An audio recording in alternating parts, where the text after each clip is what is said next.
Hey, so this is the Drunkalogs, a podcast about addiction and recovery in which each guest shares their version of how it was, what happened, and how it is now, and then endures a half-hour Q&A at the hands of your host, Nick Morton. My next guest grew up in Indiana where he grappled simultaneously with his sexuality and alcoholism. He moved to Chicago after college to pursue his dream of becoming a DJ, and soon helped found the gay hip-hop community movement, Banjee Report. He is currently studying here in Los Angeles to get his barber's degree and finding in sobriety a life that is both right-sized and balanced. Won't you please welcome Drew Steckelmann. I'm good. I was kind of like spinning yesterday. I've got my written final today, so I'm like What do you wait? I'm getting my barber's license. Oh, so it's right. like really, I've got my bachelor's degree. It's really simple. It's Right. really easy. Like the written aspect is just like 100 questions, multiple choice, like basically. Where do you do it? Where are you doing it? At Trade Tech downtown. Right. Because as an alcoholic, I qualify for this program called the Department of Vocational Rehabilitation. And if you have some sort of like mental or physical disability confirmed by a letter from your doctor, they will pay for training for you to like get a job, like build a skill and get a job and like get back out into the world. That's amazing. Yeah, it's great. It took me a little while to figure that out. Right. But once you jump through the hoops, it's like super helpful because I've got all this student loan debt and I don't want to deal with more. Yeah. So I just decided to do it there, and it's been a really interesting experience. Yeah. No, I mean, I would think the challenge of just like being sort of that like intimately connected with strange people, strange bodies, weird stuff happening on their scalp. Yeah, exactly. Totally. That might be hard for me. And then I really know nothing. So what's your name? Drew Steckelmann. Drew Steckelmann. Yes. And where are you from? I'm originally from Indiana. Right. How old are you? I'm 35. 35. Yeah. You look younger. Yeah. Congratulations. I get that. Thank you. I don't know if that's any of my doing. I feel like it just happened that way. Totally. My parents are like normal, I guess, but that's needs explanation. Still together? No. Right. Divorced when I was 3. Right. But yeah, so my dad was like a blue collar kind of guy. He worked in a factory for 25 years, making trucks. Right. And he's not like, that sounds so like butch and like, like Right. But he's like not totally like that. I mean, he's like a typical straight guy kind of like, but he's not hyper masculine, I guess you would say. Sure. Yeah. So that worked out for me. And then my mom has been working in like home mortgages, like lending or something like that. Sure. I don't totally understand it, to be honest, to this day. I think she's now a property manager. So. Right. Huh. Yeah, so that's them, and they don't really get... My dad moved to Wisconsin when I was like 11. Right. So then, suddenly he was like hours away. Right. And I had my stepdad, but... You guys get along? Yeah, we do. Yeah. Yeah, he's a good guy. I lucked out because I hear stories of other people's like step-parents, totally. and they're like, oh, I hate them, Yeah, I think I had a really sheltered... life in like a suburb of Indianapolis. Like, right. They moved there so that I could have a nice school and like be safe and all that stuff.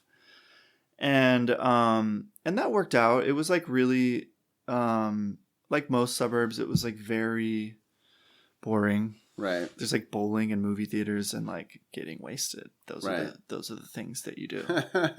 Sounds kind of nice. Yeah, exactly. Right. So it was for a while. When did you like start drinking? When I was 15. 15. And what was, do you remember the event? Very first time was what is that shit called? Everclear. Oh, right. Yeah, Everclear, because that's what my cousin had, or maybe my friend. It was like my friend and my cousin. and we were drinking Everclear and chasing it with like terrible beer. Right. So, and watching like Monty Python and the So Holy Grail. you're just at home. Yeah, I was Right. in my basement, Right. watching a movie with them, and yeah, that was it. And suddenly I was like, I remember specifically going when I went to the bathroom, like looking in the mirror, having that like moment with myself where I smiled and I was like, oh, this is great. Right. You know, Welcome like, to adulthood. Kind yeah, of thing. kind of like feeling relieved in a way that I hadn't been able to experience up to that point. Interesting. I remember the first time I smoked pot, like afterwards, like, because I grew up in the age of like Just Say No and Nancy Reagan's War on Drugs, and drugs were so like scary and vilified, and like, and well, I don't know why that just had no effect on me, but I remember like looking at myself in the mirror like the day after I had smoked pot to see if I could recognize a change. Like, could I tell from looking at me that like I was corrupted now? Totally. I the downward spirals. Yeah, totally. So you remember looking in the mirror and like just being really relieved and like and happy and like, oh, this is great. Like, I've discovered something. And did you feel like whatever? Did you feel like you didn't fit in up until that point? Totally. Like, yeah. I mean, I try not to identify too much with being gay, only because it just is like, all right, we get it. But like, it is part of my story. Sure. In terms of like, I knew early on, I didn't have a word for it, but I just knew that I was, different. And like, I remember trying to conceal it constantly. And so like, that's the part that is really important for me to like acknowledge, is like spending all that energy being conscious of my movement and of like the way I was speaking and the things that I like to do in my spare time and the people that I associate with, and like making sure that I'm projecting this idea of like what's acceptable to my family, to my community, to my friends, and just feeling like I didn't have anything to get relief from that. Right. Because, like they say, we're sick as our secrets. Right. And I like really, that's something that I really like. If I have to spend energy concealing something or suppressing something, like it's just going to like get nasty. Right. So yeah, I felt like that was like something that really separated me from other people. I was like isolated. Sure. So because there's always that sense of like you're protecting that truth, so nobody will find it, and that by necessity cuts you off because there's something always that you're holding back in any relationship. Yeah, it's interesting. Yeah, so it gave me relief from that feeling of like stress that I had like built up, and I felt like I had access to this part of me that I had always known existed, but like wasn't really able to bring out when I was around other people. Like I was suddenly like less serious. I was like more interested in like being silly and like, joking around and like. Right, you're not having to put on some act. Yeah. Even though the difference between gay Drew and straight Drew is probably... It's probably not even noticeable. Not noticeable. And I don't even know if like all that effort that I was putting into it actually doing anything. No, it could have been like a total failure. Right. Which is like, I get to laugh about that now. Yeah, yeah. Totally. Then it was like, fuck, I did all of that for like nothing. Right. It just started to like become a thing that I was like, okay, then what's next? Like, when do I get to do this again? Right. Next weekend or like the weekend, every other weekend, that sort of thing, God, it's funny. I forgot what that felt like to look forward to it. Yeah. Especially when I was a kid, like, when are we going to do that again? Like, and so how did it progress from like there? I mean, at that time I was like playing sports and stuff like that. So slowly my interests changed to accommodate what I wanted to do, like I would rather like smoke cigarettes and like, drink. And then suddenly I was like introduced to pot, which I really loved. Right. And like getting a hold of it, it's so funny now because it's just like everywhere. I know, it's crazy. It's really so weird. But like, even though it's been a while, it's like I'm kind of used to it. It just, I remember having to like work fairly hard to like get Score. some. Yeah. And to get good weed. Right. You know? Sure. Especially in Indiana. And now it's everywhere. I mean, I was joking just like on Friday that like I've been sober for 8 years, but I get high every single day in Los Angeles just on secondhand pot smoke. Totally. Just driving in traffic. Yeah, you're sitting in traffic like on the 10. I'm like, Yeah. hey, if you want to go get high, just go sit on the 10 at rush hour. It's like the entire thing. It's just everyone's in their cars toking up, and you're like, ooh, that's nice. What's Totally, that? yeah. That's some serious skunk going on over Yeah, there. totally. Yeah. Yeah, I was doing these like these studies, these like market research studies. Yeah. And one of them was for there's some vape company. Right. Juul or something. Something like Right. that, yeah. And well, no, it was weed vapes. Oh, right. So I met with them near this like dispensary, and we were like, they were asking about my use and all of this stuff, and I guess I was being dishonest because I was talking Just, like sober. Yeah. I was talking as if I was like using currently. Right. But like I've done the research. Yeah, you know? yeah, like, sure. Yeah. So after that, How long have you been sober, by the way? It's been a little bit over a year. A little over a year, right? Yeah. And this is the third time getting sober. Right. And what happened when you went in there? It was just funny. Like I was just talking to them about the packaging and like right. the experience in the place that like they make it so it's suddenly like really harmless. It's like buying fancy soap. Yeah. I gave it to everyone for Christmas this year. Literally. Did you? Yeah, because like the packaging, I was like, oh my God, this stuff's beautiful. I was like, Yeah. You know? Yeah. So like whatever, my relatives who I thought would use it. And then I gave some to my stepfather, had these like, I mean, who doesn't like, you know, definitely does not use drugs. But was having this back problem. I was like, yeah, you know, Try it whatever. out. They live in Florida. Like it's not legal there. Like, yeah. And it's only going to get more like who knows how long it's going to be for like federally. It's just like. Right. Yeah. So you're Indiana. You're kind of migrating to pot. Yeah. You're leaving sports. Yeah. I'm starting to DJ. Oh, yeah? Yeah. How did that evolve? I was really into like turntablism, like the scratching and all of that stuff when I was a teenager. And like breakdancing and like all this stuff. Like I entertained the idea of doing that, but I never actually did it. I ended up getting DJ equipment for my birthday. I like begged for it. Right. And then my friends built me this like DJ stand.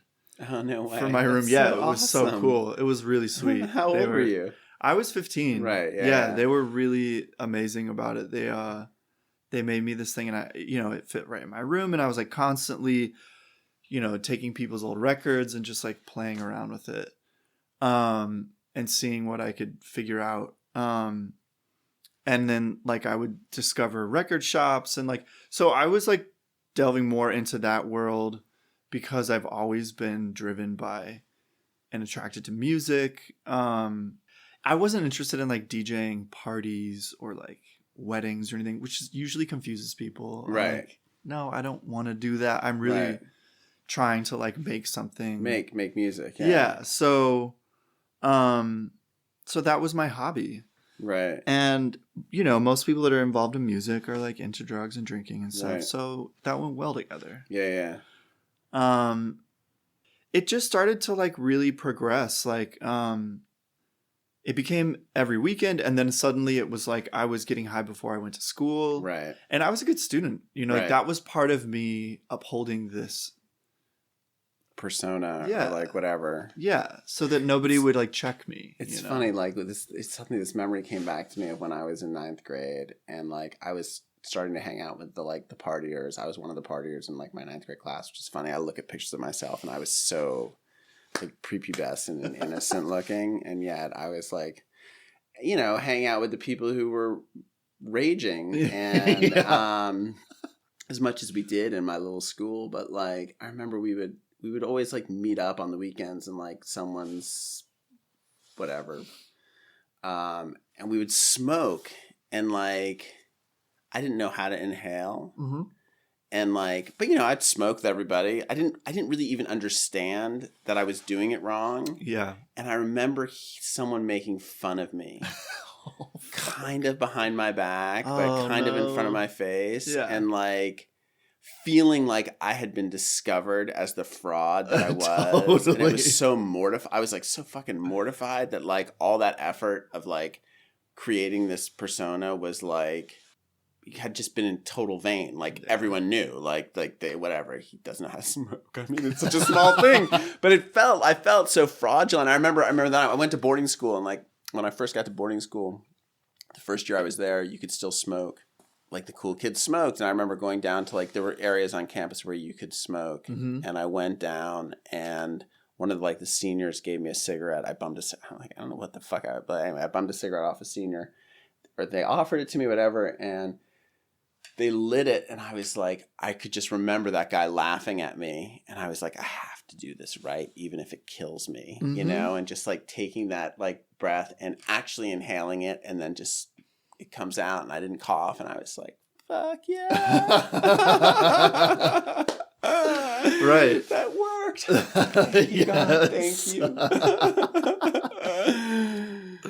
That's hilarious. So you're getting high before school, but you're still a good student. Do you graduate? Yeah, I graduated. You go to I was college? like president of the French club, right? Like, you know, doing all of that stuff. I did go to college. I went to Beloit College because I needed to get out of my hometown. Where is that?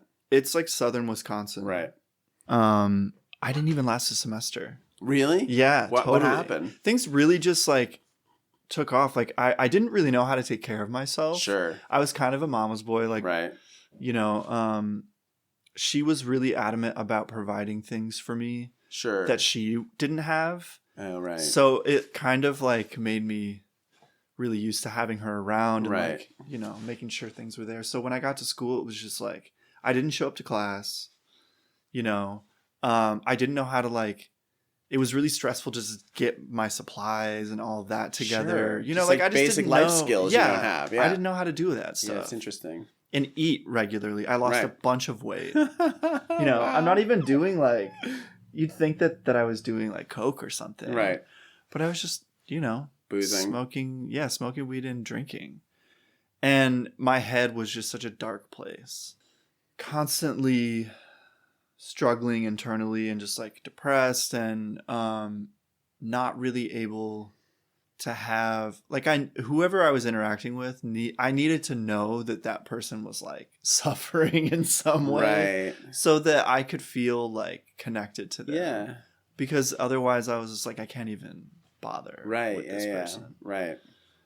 So, so I didn't last a semester. I was like, are you out your sexuality at not that point? yet. No, right. It was really close. I was like, right. It was all coming to a head. So my dad actually lived like a half an hour from campus. Right. So I left school and I was staying with him. And at that point, like, it was pretty obvious that I was just like really fucking up. Right. And he was like, you need to get a job if you're going to stay here. So I was like, yeah, sure. And like, I pretended to look for a job, which I also did not know how to do. Even right. though I had been working since I was 15. I just... Doing what kind of things? Just like Burger King. Right, sure. Like that kind of shit, you know, hardware store. Yeah. But so still, it is like, how do you fucking find a job? I mean, if you can't, you know, make it through college. No. So, yeah. So I just was like pretending to do that for a couple of weeks. And then he was like, all right, you need to get help. So you're either getting a job or you're going to rehab. And I was like, oh, cool. I'm going to rehab. Like, it wasn't this upsetting thing for me. Right. And like, what about your behavior told him you needed to go to rehab? He noticed that like I couldn't, like I was going back to campus while I was staying with him to party with people. Sure, why not? You know, but I wasn't able to. Yeah, exactly. But I wasn't able to do the things that he was asking of me. And he could just like tell because of my weight loss, you know, because of like my moodiness and like all of that. So, so yeah, it was an easy decision. I was like, oh, these people are going to take care of me. Yeah, fuck that. Yeah. There have been many times in the past couple of years, even sober, I was like, I would love to go to rehab. Just like take a month off from my life and just like focus on Nick. Yeah. Yeah, totally. Like, this isn't working for me, Yeah. obviously. So, so fortunately, after working at GM for so many years, he was able to like send me to a decent treatment place. Sure. It's like Rosecrans, I think, in Rockford, Illinois. Right. So I was there, and they like, you learn all of the like positive coping mechanisms and like, all the treatment stuff. You're introduced to the 12 steps. Right. Start going to meetings. And were you into it? Yeah, I was into it. Did you think you had a problem? Yeah. I knew I did. Right. Right. I mean, everyone was like, you're so young, because at that point I was 18. Sure. But I knew that what I was doing didn't work. I didn't know if that was going to be the answer, but I was sure as hell willing to try it out. And did someone take you through the steps in rehab or no? I eventually got a sponsor after going to meetings with... once you got out, or... No, like we would take the...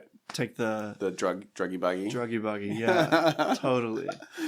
And we would go to meetings, and like...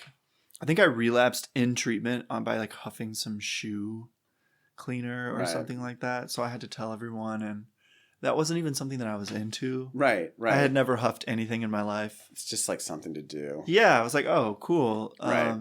I knew I didn't want to move back in with either of my parents. Sure. So I went to a halfway home in Chicago on the south side. Right. Which was like so fucking weird.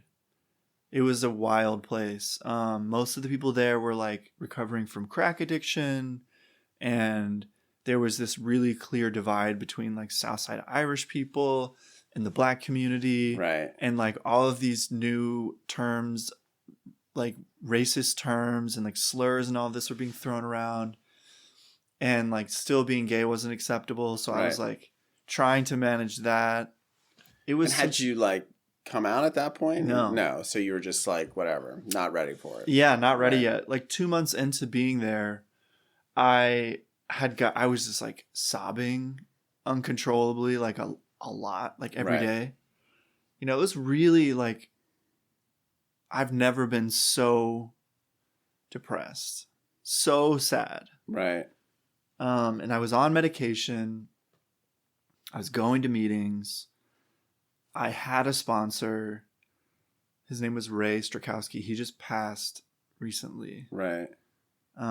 He was this really sweet, like, older guy from the south side of Chicago. Right. Normal guy. Right. But anyway, I got to the point where I like, and this isn't a part of my story, like, except for this one instance. Right. But I cut myself. Right. I guess to get some relief or something, to like, because I wasn't able to like communicate to somebody what I needed. Right. Interesting. So a guy that I had become friends with like saw it and told the, like manager at the halfway home. Right. And they were like, okay, you have to go to the hospital. So they sent me to the hospital. I had to spend a couple of days in the Where did you psych cut ward. yourself? On my arm. Right. It was so like gentle. It was like there's a yeah, it was. There was no way I was like actually trying to like hurt yourself. Yeah. That's interesting. Yeah, so I ended up at this hospital on the north side of Chicago on Lawrence and Lakeshore. And they had like their chemical dependency and depression unit. But then on the same floor, this is after I got out of the psych ward, which was like fucking wild. On the same floor, on the other wing, was like this pride unit, they called it. And it was like, for people who were part of the LGBT community. So after a couple of days, I was like, I need to be over there. And they were like, really? And I was like, yeah, that's for me. You sure, bro? Yeah, totally. Totally. Yeah. So like I went over there and, like made friends immediately. And like, I called my family and was telling them, and my mom was like, I knew it. You used to lay your clothes out the night before school and like all this stuff, and like, you didn't like talking about girls and stuff, and I was just like, suddenly feeling like relieved in a way that I needed. Right. So, so yeah, I from there I like continued to be in a halfway home with like tell like any other person who's come out, you're like running around telling everyone. Right. You know, Totally. like nobody really cares, but you're like, I have to tell everyone. Right. So I went through that phase, and then I moved up to the north side of Chicago because it just felt more comfortable there. Mm-hmm. And that's where I really started to dig into the work. Oh, interesting. Like step work and stuff like. Right. Yeah, I was working at a hospital as like a patient transporter. I was able to get my own apartment. My sponsor John was like this example for me in the sense that he was a gay guy who's in a relationship and had like, you know, a home and like a life, you know, and was like living in recovery. Yeah. That was enough for me at the moment. Yeah, sure. You know, and he had like a group of sponsees and it felt like a family. What year is this, would you say? Oh, fuck. I'm the worst at that. It's like 2002 or 3. Right. I'm like working the steps with him. He's teaching me the basics of how to take care of myself. He's like, I'm like spending all my money on whatever. And then I'm calling him going like, I don't have any food. So he'll like, you know, have me over and he like took all the stuff from his pantry that he wasn't going to use and like made soup for me, like with me, you know? Right. So I'm like learning those basic things and I'm like trying to grasp the steps. And his sponsor was in PG. So what's PG? Pacific Group. Which is isn't that like, I thought it was like a thing. Yeah, it's just like really rigid, like structured sect of AA. Of AA, right? Yeah. Oh wow, I've heard that mentioned before, but I've never known what it is. Yeah, totally. So it's like the you like show straight up, edge. Right, totally. Like you're fucking. We're gonna shave your head. Totally, like suit and tie, dress, like, guys sit with guys, women sit with women, like very weird. And your sponsor was in this. His sponsor was right. He wasn't. He just like really liked what she had. It's like recovery fundamentalism. Totally. That's amazing. Yeah. I've never heard of that. It was attractive in this way that I really needed structure. So you got into it? No. I would like dabble. I just like went to some of the meetings. Right. But it really turned me off. It just wasn't for me. Right. Just like every now and then, like I'll go to a meeting that's really like hardcore, and I'm like, oh, this is what I need, but I'm like, I'll never go back. You know, right? It's like this is probably good for me, but no thanks. Yeah, no, I couldn't. No. By the way, when I was at that halfway home on the south side, that's when I met Sterling, and Celeste. Amazing. I don't know if that's the same person. I'm sure it is, but it's got to be Chicago, Sterling. Yeah, like the whole sort of overgrown leprechaun was the vibe I got. Yeah, totally. He was such he had this like deep, smooth voice, and it was like immediately soothing to have a conversation. Well, it's also amazing those those people that are these sort of weird pillars of the recovery community in every part of the world, and like, you know, it doesn't.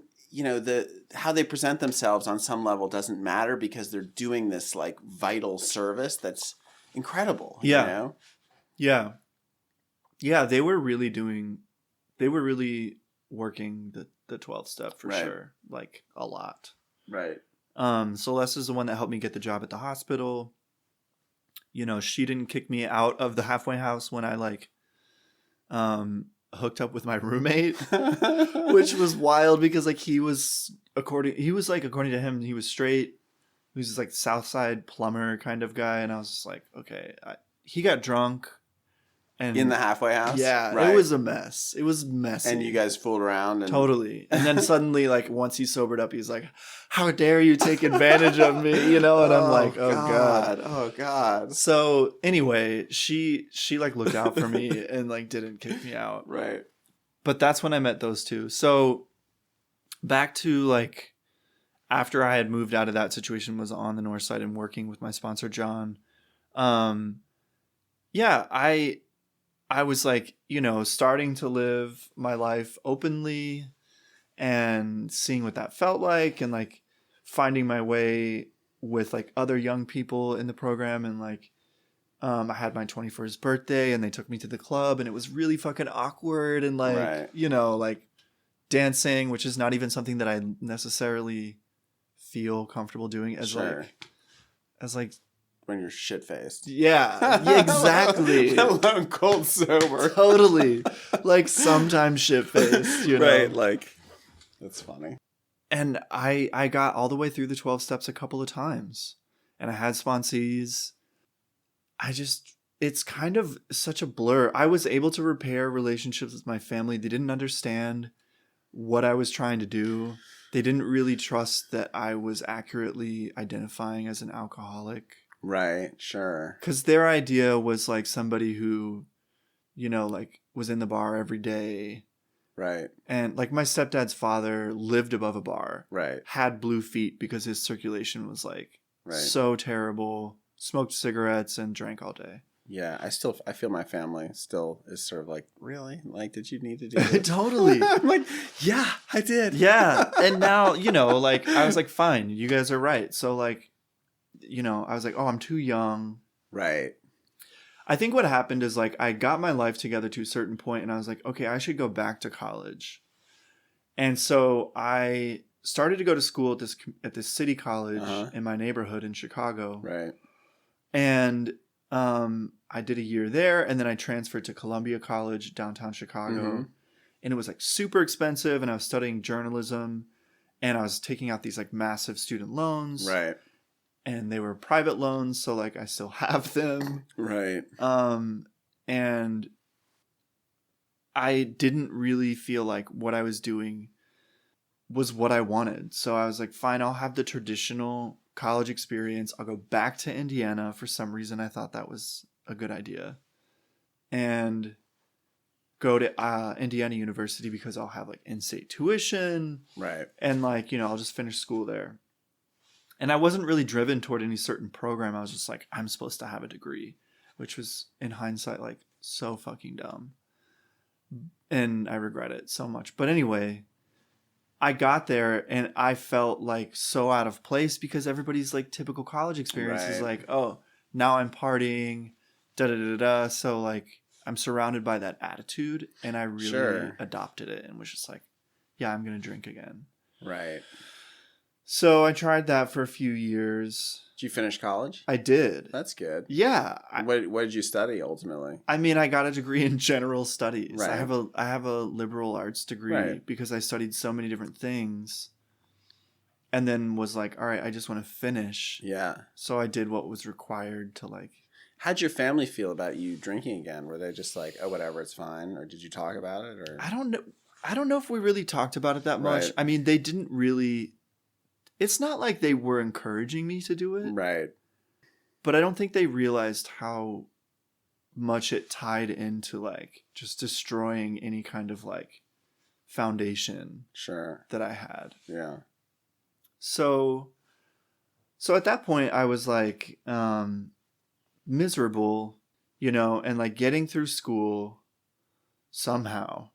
I graduated in 2008, right when everything went to shit. Right, yeah. You know, so I went back to Chicago and started working at this bar where I had worked before when I lived there.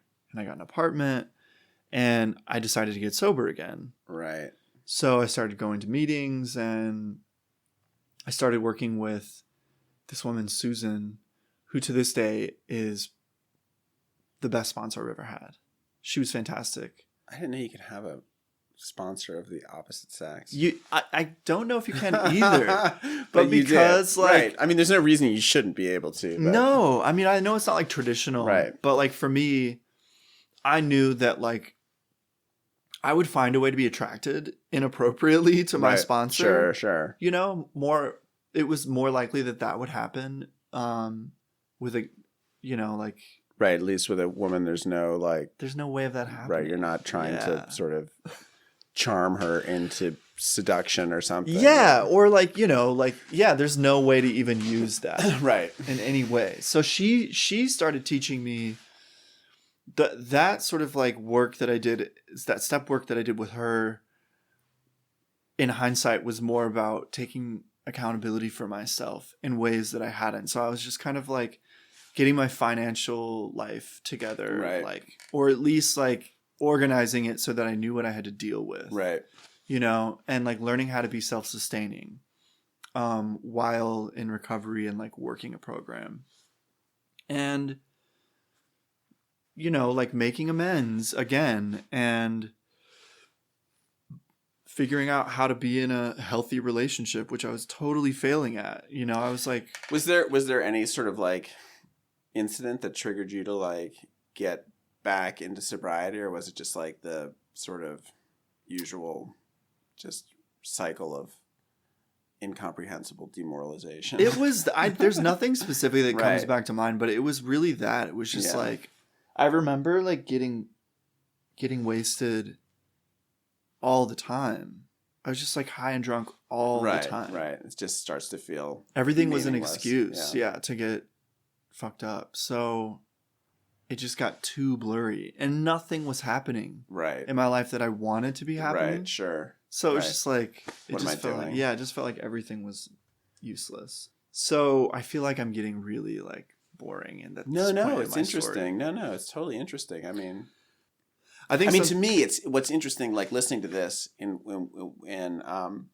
one respect is that like you had tasted sobriety early in your life. You had seen a different way Mhm. of living, and I had never done that. Like I had had a lot of trouble in my life that had gotten me to stop drinking here and there, but I'd never like gone through any of the steps or like tried to, work a program of recovery. Yeah. And I just wonder what that must have felt like to having lived on the other side, and then to go back and then trying to sort of like get back into it. I mean, yeah. did it feel like you're scampering up like a rotten cliffside, or was it more like... It was like I never felt right sized. Right. I was either trying to be this certain version of myself that was like squeaky clean, or I was Right. just really letting go and like diving into like the darkest parts of myself. Right. And I wasn't able to sort of like see how the program enables you to be right sized. Like that's what I've learned. The biggest thing I've learned is that these tools just keep me right sized. Like Right. I get to be exactly who I am, and it's enough. Right. And like I don't have to conceal or like emphasize. I just get to like be. Right. And once I start trying to like manipulate who I think I am, it just gets messy. Like it doesn't work, So like, even though I was doing all of that step work and like I was definitely a part of the program, I didn't see how I could build a life that I really wanted, Right. and also be sober. I thought that those things were kind of like mutually exclusive, and I was obligated to pursue this path Because of the music world? Or, just like I didn't really see how like, both my parents are like they don't have like, I don't know. My mom like golfs. My dad is into like racing, like Formula 1 racing. They didn't have these like they didn't exemplify this sort of like life where you balance your creative pursuits with your sort of like day-to-day obligations. Sure. So what I saw in them, and I guess in most people, was like sacrificing whatever sort of like pipe dream they had for this like, right, suburban kind of fantasy.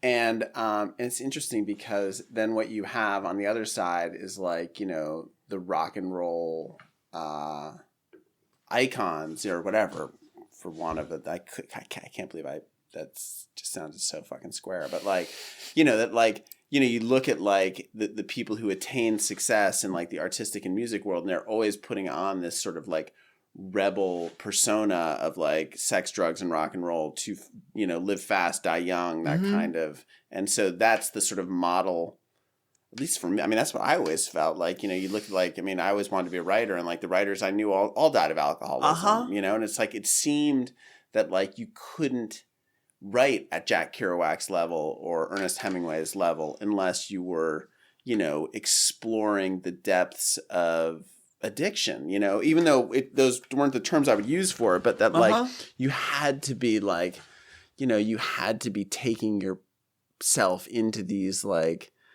dangerous places in order to like be an artist. And like it's so misguided, I think, now, but whatever. Yeah. There wasn't, you know, there wasn't a model of like a, you know, a sober, you know, there just wasn't that model out there of like, oh, here's how you do it. You show up every day and you sit at your fucking keyboard and type, and then you know. Yeah. Or at least those models weren't appealing.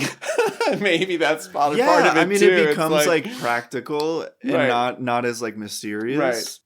I guess just to talk about sort of like how I relapsed again, because I started to get some of the things that like some of the promises started to come true. Right. I was able to, under the tutelage of this sponsor, Susan. Yeah. And I was and what were some of those things? Like what was feeling good to you? I could just like take care of myself on a really basic level. I could have a conversation with the person I was in a relationship with about where I was financially and how our lives work, right? You know, together in that way, which was like it felt so adult and weird to me, you know? And I didn't ever feel like he made so much money. Right. And I didn't make, like, basically it was a sugar daddy situation. Right. Good for you. It was not the fantasy at all. Oh, it's so terrible. It's funny. I mean, I've heard that like, you know, that's no fun. No, it was really bad. Really, you know, difficult. I felt like and he didn't treat me like some object or anything. Right. Like he was cool. And, you know, he just had a lot of money and he worked really hard. Right. And like, I don't know, I guess I took advantage of that. Like, it feels gross to say that, but I guess I did, you know, because I didn't have the courage at the time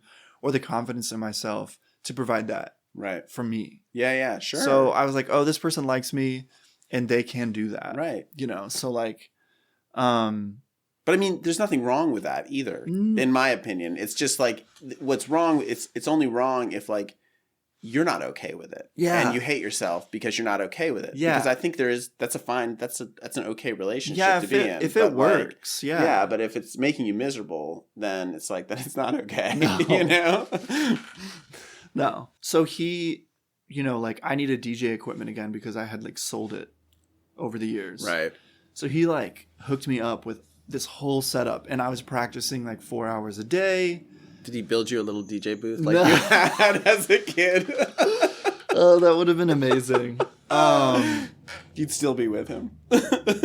I just made amends to him recently. It was really difficult because he's like the smartest person I've ever been in a relationship with. So if there were anyone that could like kind of pick me apart and just like leave me in pieces, it was him. And how did it go? It went really well. Like he didn't do that at all. I was able to do the work thoroughly ahead of time in terms of writing down what I was making amends for and be very clear about that. Right. It was semi-awkward because we were in like the cafe part of Whole Foods. And I was like really, you know, like getting into detail about these like intense things that I had, like harmful things I'd done. Right.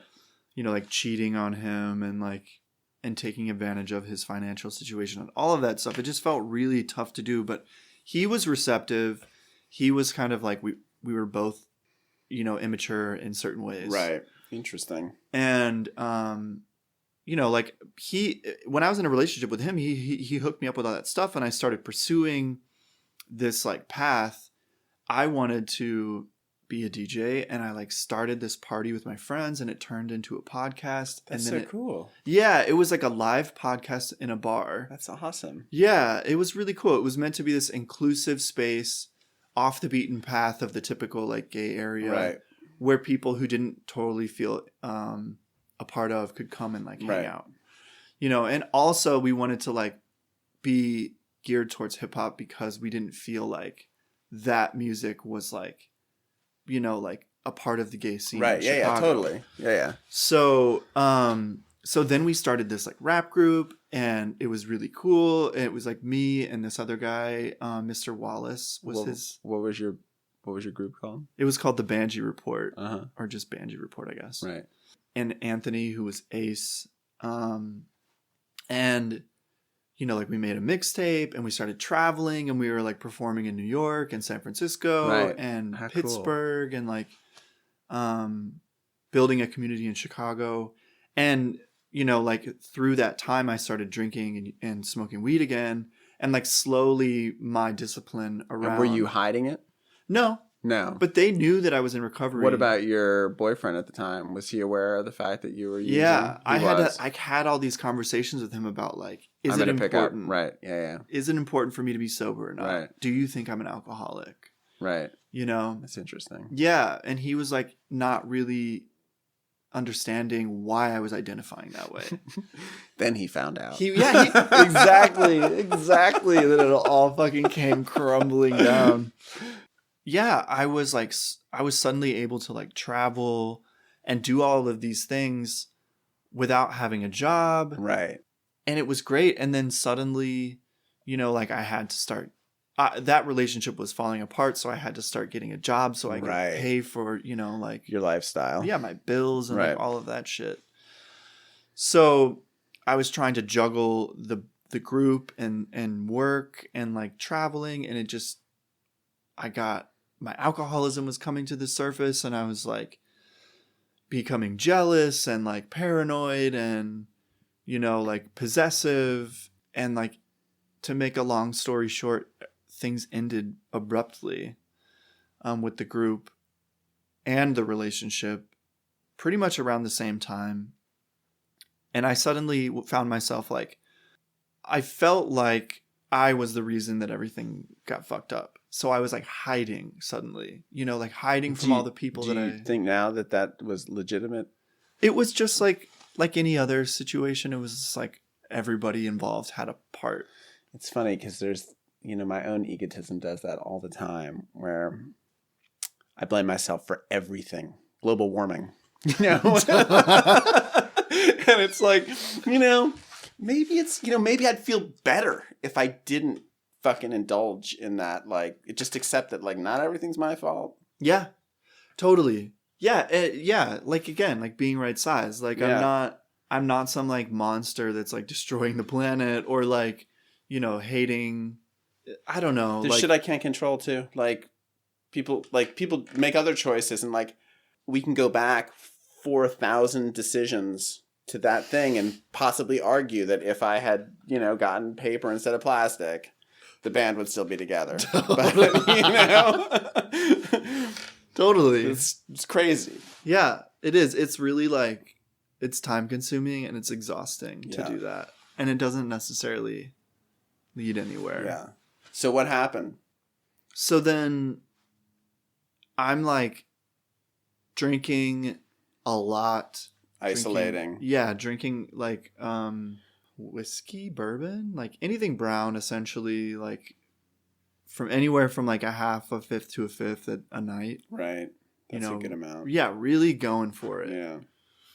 And like smoking weed, and then like showing up to the bar where I had like started this party where I knew that the other members were, and like, you know, like being angry and like just being such a mess, and then waking up with these like, I still remember how painful the hangovers were. Right. Yeah. Just like completely debilitating. I couldn't even swallow my saliva. Like, I'm pretty sure that's alcohol poisoning. I don't know. Wow. But yeah, I just remember that it was really obvious that that drinking wasn't for me, but I just kept it together. I stopped making music. I got a job in an office that I hated. I saved my money, And I did a geographic, and I was like, I'm coming to fucking LA because Right. I can't manage the winter in Chicago Right. or Well, that's whatever. fair. You know, that was my. I mean, there's some legitimacy there, but like, you know, I was essentially just like, I need to get. But you're away still from drinking. myself. Yeah. Wow. Yeah. So I got here, and I'm skipping a lot of stuff, but I'm just trying to like kind of catch up to where I'm at now. I was here. I immediately got into a relationship with this club promoter who had like booked our group. Oh, wow. When I was still performing. Yeah. And he was such a sweetheart. He actually passed recently. Oh, I'm sorry. Which was strange. It was like really odd the way it happened. He got pneumonia, and then, you know, like I went to go see him in the hospital, and he was like non-responsive, and it was like, anyway, he and I really like enjoyed each other's company. He was like super into performance art and the queer side of like LA's like club scene. So he introduced me to that here, and I was still, you know, he was really into using too, because it's just like a part of that lifestyle. Sure. Yeah. So I'm starting to do like blow and drink and smoking weed and like club drugs or whatever, and I'm working at this weed delivery place and driving a scooter around LA delivering weed. It was like, you know, the perfect job for a stoner. Right. And I kept saying like, yeah, it's great. I'm meeting new people and like learning the like how landscape to navigate. of LA. Yeah. It's valuable. Yeah, totally. So that's happening. And then I suddenly meet my, so things didn't work out with Nacho. Right. The guy who I was staying with. And then, because I was just like unable to have a healthy relationship, essentially. And he was, and are you still drinking like a fifth of scotch a day at this point, or? Yeah, I'm drinking a lot. It was like fluctuating. Yeah. Because money wasn't. That costs a lot. Yeah. I was gonna say, think of how much money you would have saved. Oh my god. So I'm like couch hopping. I had been like flirting and with customers from the weed place and like sleeping on their couch, and then like these really awkward situations would happen. Do they do that in, what's that, High Maintenance? Oh, totally. Yeah, I was that guy, you know? I haven't watched the show very much, but I imagine that it seems so much more clean than like, I'm going to like, hey, you know, whatever. So I meet my most recent boyfriend, who the relationship just ended not too long ago. Right. And really, like, things just really take off. How'd you guys meet? We met, my friend from Chicago who moved here is like this, he's like a bear, he's this like gay rapper, I don't know, he's like involved in producing and directing, and like performing. Right. So he's performing at Precinct, that bar on like in downtown, Broadway and 3rd or 4th or something. And I go there to just like help him sell his merch. Sloan, my recent ex, was there, and I met him there. Right. So we started hanging out. He was actually getting sober at the time. I brought him back to like using, and we were drinking and smoking weed, and suddenly I was doing ketamine and like doing lots of Molly, and like I decided that it was a good thing to have an open relationship immediately, like just like super destructive and careless. Sure. I was just like an angry pothead. And I think Sloan like was attracted to this like idea of me as this like brooding kind of like dark like stoner. He had money. Right. So I was like seeing that as a situation where I would be taken care of. Right. It wasn't the case. Right. But that's what I was like seeing it as. And things just like over the course of 3 years, it was really painful.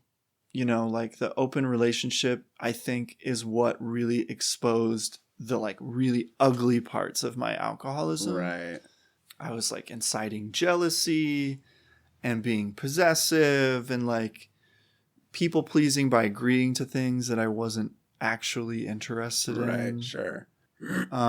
Trying to be somebody I wasn't. Like, we ended up going, it was my first time going to Europe. We went to Mykonos, Barcelona, Madrid, Lisbon, and Berlin. Wow. It's a nice trip. Yeah, it was amazing, right? Like, on the trip, things just really like, by the time we got to Berlin, we were like going to sex clubs, and like I was like dying. Right. It wasn't for me.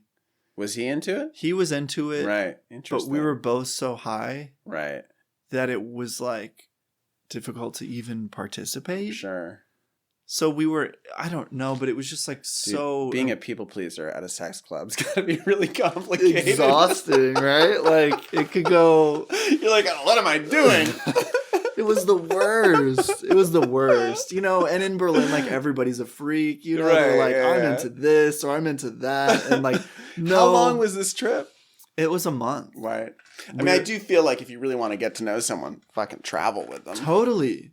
There were some really good times on the trip. Sure. I don't want to make it sound like it was a total disaster, but the pain I was in was like completely unmanageable. I was unable to like sleep and eat at certain times because I was just like so distraught. And hungover. And just like cloudy. Yeah. Yeah, I just remember at some point, like we had partied through the night at this place called The Laboratory, which is like this notorious sex club attached to the nightclub called Berghain. Mm. So we were like super high, and then we were at this day party, and suddenly we were like in this weird silo with this like gay couple, and one of them was from Fort Wayne, Indiana. And so like all these weird dots were connecting, and I was like out of my mind on ketamine. Sloan somehow got stung in the face by a bee. Like everything just seemed like so messy.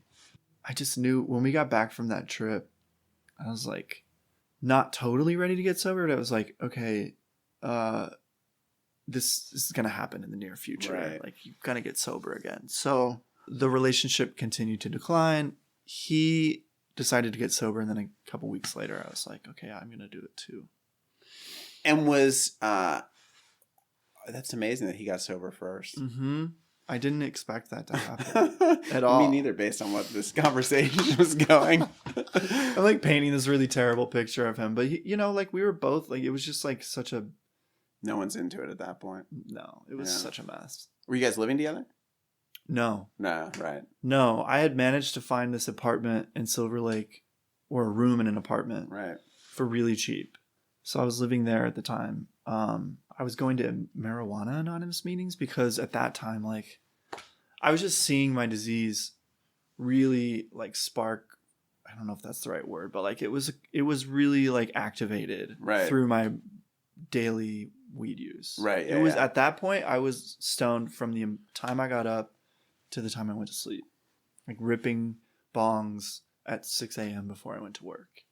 You know. Which I know is not like heroin or anything, but it's also like, what are you doing? Yeah, I don't know. What are you doing? I used to wake and bake, and it's just miserable. Yeah. I don't know. It's just like you like, I mean, it's weird. I mean, I really do like, I like to be present. Like, I mean, it's funny. There's someone was saying that like they drank because it made them present. And I definitely had that experience where like all that bullshit would drop away and I could just appreciate the way the breeze felt on my skin. Yeah. You know? And absolutely. Like pot just doesn't do that for me. It never did. No. It just sort of blunted the world in a way that like I was unable to experience it, but I would still do it. So I was going to those meetings and I got introduced to my current sponsor, John, who's younger than me, has like 6 or 7 years, lives on the West Side, so I don't see him that often. Right. But we speak on the phone every day. He's taken me through the steps thoroughly. I'm on 10, 11, and 12 now.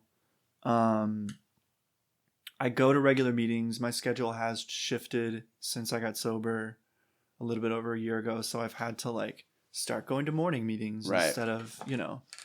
But if you would have told me a little bit over a year ago that I'd be in like school to get my barber's license and single, I don't know. It would I just wouldn't have imagined this life for myself. But what the program does for me, like I said, number one, it keeps me right sized. But it just gives me, like, if I'm not sober, there's no hope for me to navigate life or reality. You know, like it all just sort of like falls apart. Does it feel coming back in, does it feel like a relief? Does it feel like, I mean, my fantasy is it's like diving into a cold pool on a hot summer day and you're just like, oh, thank God. It is. Or is it more like, oh, back here again? Boy, this is a lot. I know I've been here. It's a long slog from here. Yeah, no, fortunately, I didn't feel like that. Right. Fortunately, it's like, I'm glad to be back, even though LA is a lot different than I'm used to. It did give me more of a network of people to connect to, so I could feel like I was having like friends and stuff, because that's been something that's really tough to do in LA. Yeah, absolutely.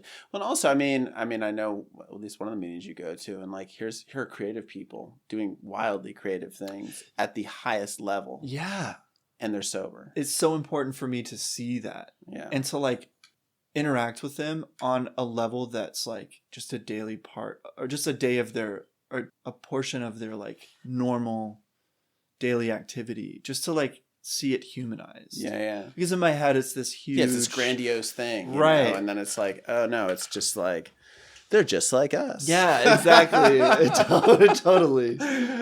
Totally. So, and do you think? I mean, does it feel different this time? Yeah, it does. What do you attribute that to? I just feel more confidently than ever that identifying as an alcoholic like makes sense to me. Even though like after having told you my story, essentially, and hearing myself talk about all the mess, you know, like I still feel, compared to like stories I hear in LA where people are like, I was homeless and I was all of like, there's all these like super hardcore stories, and I'm like, I was drinking and smoking weed essentially. Right. You know, so my head tells me like, you're not that hardcore, whatever, like you don't necessarily belong in certain parts of AA. But the reality is that like I do. Right. You know, like I'm so relieved to be back and experiencing the benefits of the program already. Like, right. I made amends to my mom and my stepdad, who I've like really harmed in different ways. And now they're planning a visit in like a few months. They're coming out to see me, and they've only come to visit me twice since I left home. Right. Even when I was in Chicago. Sure. So it's a big deal in terms of that relationship, you know, and I'm willing to show up to things that don't feel like I'm necessarily supposed, like that doesn't seem like what I want. Yeah. Like that's not what I had in mind for myself. Totally. But I'll show up and suddenly the pieces of my life that I need to come together are coming together. Well, it's true. I mean, there is that weird thing where you show up for shit that you don't want to. There's nothing in it for you. Mm-hmm. And yet you get something out of it. And you're like, oh, wow, I didn't see that coming. Yeah. What about your dad? Are you guys on Yeah, we're on good terms. Good terms, yeah. And he's really never like, there's never been a huge divide between he and I. We're always able to check in, even when I was like in the thick of it, you know? Right. But he's really happy for me. What do you want out of your life? That's a big question. It's a big question. No, I mean, it's tough. But I mean, I guess what I'm really asking is like, you had this sort of this pull towards like doing creative stuff, and like, you had this like sort of thriving like community that you created in this music world in Chicago. Mm-hmm. And like, do you see yourself like trying to build something like that here in LA, or be a part of that? Are you a part of that scene now, or? In some aspects, but not in the capacity that I was before, right? Like in Chicago. And the answer is absolutely, like, that's what I'm supposed to be doing. One of the biggest motivating factors, somehow I missed mentioning this, for me to get sober this time, is to acknowledge that pursuing that part of my life that I feel like, quote unquote, called to, is legitimate. It's necessary. You know, like I've always treated it as if it's this thing that like, it's not real. It's just kind of like, it'll never really happen, you know? And for me, going through getting sober and like trying to rebuild my life again, I want to create a balance where I'm able to sustain myself in a way that like I don't need to be like filthy rich. I don't want to be famous at all. Yeah, fame seems like a horrible thing. It seems awful. I still want it, but I mean, and there's obviously perks, you know, but like fuck, it looks terrible. But yeah, I need to be able to like create and have a voice and put it out there and like be vulnerable in that way and allow other people to like have some feedback and like experience that. I do feel like that as like the creative journey that I am definitely on, that like one of the things that held me back for so long was my fear of like admitting to anybody that I really believed in myself to this degree that I could do something. Yeah. That it wasn't just like me not being able to inhale a cigarette properly, you know? that the fraudulence of my life is so apparent to everybody that the idea that I might try to do something creative is just a joke, you know? Right.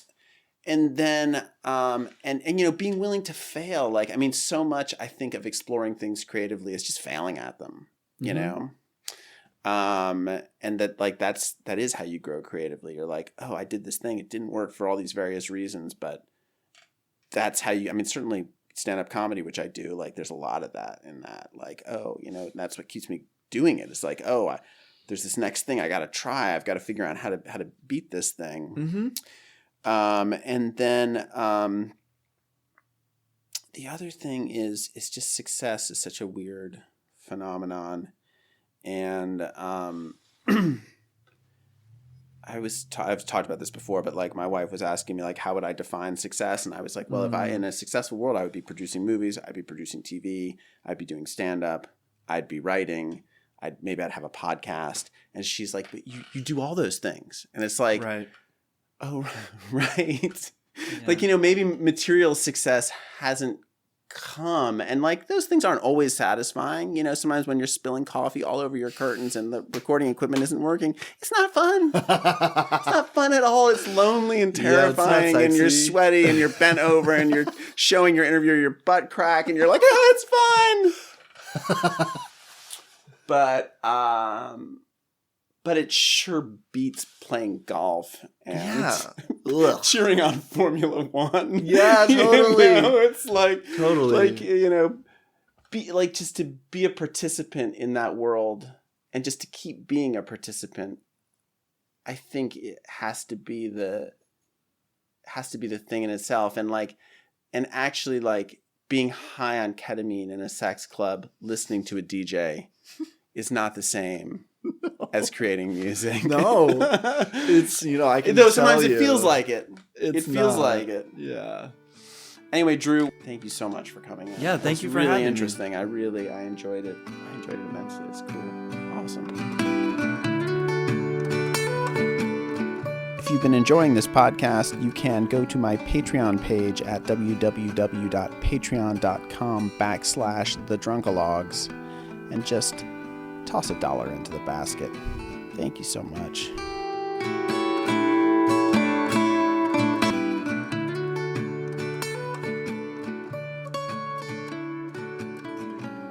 The Drunkalogs cover art is designed and created by John DeManil, and the Drunkalogs theme song is composed and performed by Stephen Stout.